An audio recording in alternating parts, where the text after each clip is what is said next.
You mentioned System One, and I think that probably many of our audience members are familiar with Daniel Kahneman's System One and System Two. Plus, there are various metaphors. The one that, well, actually, throughout the book, not even a metaphor, but you refer to System One as subconscious. I tend to use non-conscious.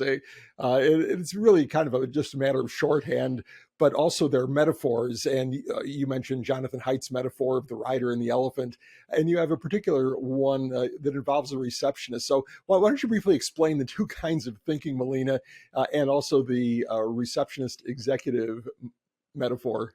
Yeah, for sure. And I like you were saying there, I like to put a couple different ways of thinking about it for whatever's going to resonate with someone. I don't like to use system one and system two when I'm talking because I feel like that setup is a system two process in and of itself. And so people are going, which one was that again? And it's not helpful, right? Not making the point.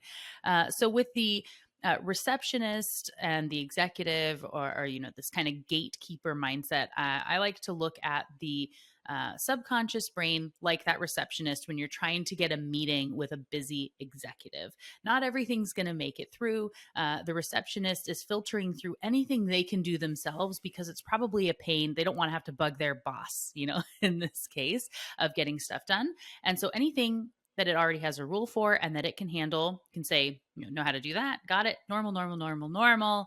But when there's something weird that's a little bit off, you don't have a rule for, it will get, raised up to that conscious brain to be able to work on and handle.